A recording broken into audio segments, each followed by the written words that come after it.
Nouveau numéro de Ça vaut le coup, l'émission qui donne du sens à votre épargne. C'est sur Boursorama et c'est chaque semaine. Et aujourd'hui, on vous parle de l'hydrogène, molécule sur laquelle les investissements pleuvent, se comptent en milliards. Rien que 9 milliards pour la France avec son plan hydrogène d'ici 2030. Bonjour Benjamin. Bonjour David.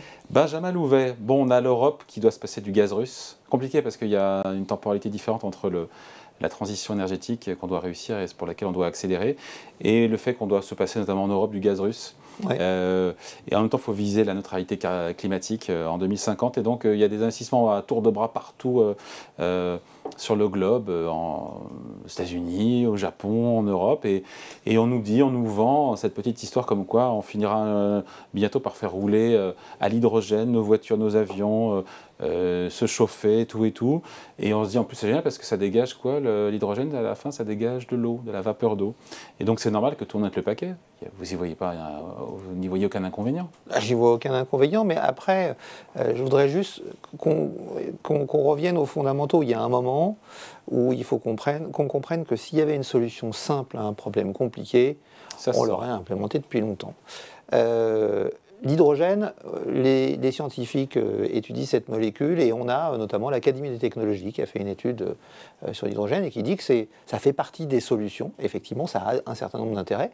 Il ne faut pas oublier qu'aujourd'hui, on consomme quand même 90 millions de tonnes d'hydrogène déjà dans le monde. Cet hydrogène, aujourd'hui, est fabriqué de façon très sale, puisqu'on le fabrique en utilisant du méthane, du gaz naturel, dont on va casser les chaînes de molécules pour prendre que l'hydrogène, mais à côté de ça, il va rester du carbone qui va s'associer avec l'oxygène qu'il y a dans l'air et donner du CO2. Donc pour une tonne d'hydrogène produite aujourd'hui, on émet 10 tonnes de CO2 dans l'atmosphère. Donc c'est vraiment pas propre. Alors la bonne nouvelle, c'est qu'on l'a tous fait à l'école, on sait fabriquer de l'hydrogène propre. C'est l'électrolyse de l'eau, vous prenez un verre d'eau, vous mettez 2 électrodes dedans, vous faites passer un courant électrique, il y a des petites bulles qui se forment, c'est de l'hydrogène propre.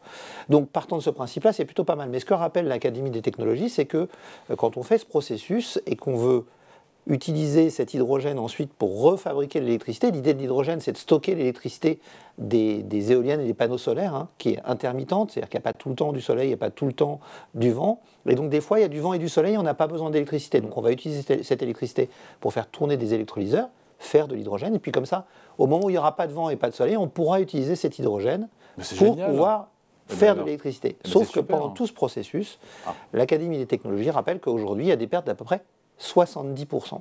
Ce qui veut dire que pour 100 d'électricité utilisée au début, il vous reste 30 à la fin parce qu'il va falloir faire le processus de conversion, ensuite compresser le gaz pour pouvoir le transporter parce que la densité volumétrique est très faible. De 70%, mais c'est colossal. On perd quoi juste? Qu'est-ce qu'on perd de 70% pour être sûr qu'on a tous bien compris? Quand vous prenez 100 d'électricité au début, à la fin, il vous reste, green, évidemment. Voilà, il vous reste, quand vous retransformez cet hydrogène en électricité, 30 d'électricité finale.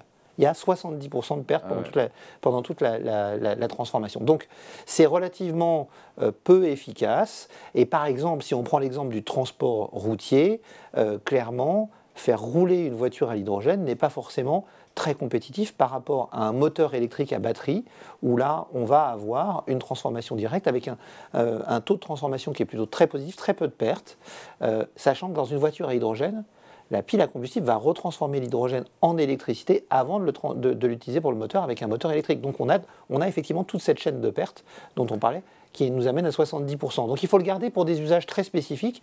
Notamment l'hydrogène est beaucoup utilisé dans la pétrochimie pour nettoyer les produits pétroliers, du soufre et de plein d'impuretés. Il est utilisé aussi dans certaines industries métallurgiques. Là c'est utile et là il est irremplaçable, mais on peut le produire de façon propre. Ce que vous êtes en train de nous dire, c'est que cette énergie hydrogène, c'est pas une énergie miracle et on ne pourra pas l'appliquer à tous les usages, même si une petite musique pourrait nous faire croire le contraire. Oui, c'est ça. Alors c'est un vecteur énergétique, parce qu'on n'est pas sur une source d'énergie, puisque l'hydrogène n'existe pas. Vous n'êtes pas hydrogéno-sceptique? Non, je ne suis pas hydrogéno-sceptique, encore une fois. De toute façon, on utilise déjà de l'hydrogène et aujourd'hui il est produit de façon sale, donc produire de l'hydrogène propre, c'est indispensable. Mais il faut être optimiste, mais il ne faut pas être complaisant. Il y a quand même un certain nombre de contraintes. Il y a ces pertes, il y a aussi le fait que l'hydrogène est la plus petite molécule existant sur la planète, et donc elle est très difficile à stocker. Il faut des réservoirs spécifiques. On parle par exemple de la mettre dans les conduites de réseaux de gaz pour remplacer le gaz de ville, pour chauffer les maisons. Mais comme cette molécule est toute petite, certaines de ces conduites sont dans un acier qui est poreux à l'hydrogène, qui laisse filer la molécule. Donc on peut en mettre en petite quantité, mais pas trop grosse quantité.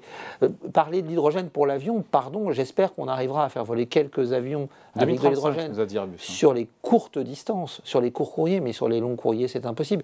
Il y a un collectif d'ingénieurs aéronautiques qui a fait un calcul tout simple. Ils ont regardé combien il fallait d'électricité pour produire l'hydrogène nécessaire à faire atterrir et décoller tous les avions qui atterrissent et qui décollent chaque jour de Roissy-Charles de Gaulle. Et alors ? La conclusion, c'est qu'il faudrait installer plus de 10 000 éoliennes ou 16 réacteurs nucléaires rien que pour l'aéroport Charles de Gaulle pour produire l'électricité nécessaire à fabriquer l'hydrogène pour ces avions. Donc il y a un problème d'échelle. Encore une fois, ça fait partie des solutions, mais ça vient en complément de l'éolien, du solaire, potentiellement du nucléaire et de l'hydroélectrique. Toutes ces sources bas carbone, ça en fait partie, mais il ne faut pas croire que ça va nous sauver. Ouais, donc c'est difficile à transporter, difficile à stocker et à produire. Alors à produire, on sait très bien le faire. Aujourd'hui, il y a un certain nombre de techniques. Il y a deux grands types d'électrolyseurs. Les électrolyseurs alcalins qui utilisent par contre beaucoup de métaux. Et les électrolyseurs alcalins, c'est plutôt du nickel. Et des électrolyseurs dits PEM qui, eux, utilisent beaucoup de platine. Donc on revient à cette contrainte dont on a déjà parlé, qui est la contrainte sur la production métallique. La transition énergétique revient à transformer notre dépendance aux énergies fossiles en une dépendance métaux. Et si on prend l'exemple du platine, Anglo American Platinum, qui est le plus gros producteur de platine au monde, estime qu'à horizon 2025, c'est-à-dire demain, la demande de platine pour le secteur de l'hydrogène pourrait déjà représenter 25 tonnes. 25 tonnes, c'est 10% de la production mondiale de platine chaque année. Et en 2030, Anglo American Platinum estime qu'on pourrait être à 100 tonnes, c'est-à-dire 40% de la production mondiale. On parle là encore de questions d'échelle extrêmement importantes. On ne se fait pas des illusions autour de l'hydrogène. Une fois quand on nous écoute comme ça, on se dit ok, on nous a vendu un truc miracle qui n'est pas miracle, qui est utile, qui est nécessaire, mais qui n'est pas voilà. C'est-à-dire, en fait, encore une fois, ça peut être, c'est utile. Par exemple, dans le domaine du transport, ça peut être utile pour les transports très longs, les transports lourds, transports routiers. Un camion à l'électrique, c'est compliqué de faire rouler un camion à l'électrique. On peut essayer de le faire, Elon Musk est en train d'essayer de le faire, mais on voit bien que ça a pris pas mal de retard, parce que vous mettez des batteries qui alourdissent le camion, donc qui réduisent son autonomie. Donc il faut que vous rajoutiez des batteries, mais ça rajoute du poids. L'hydrogène, l'avantage, c'est que c'est très léger et que ça permet de se stocker dans un réservoir qui permet d'avoir une longue autonomie, donc de développer des réseaux de distribution d'hydrogène qui sont relativement limités.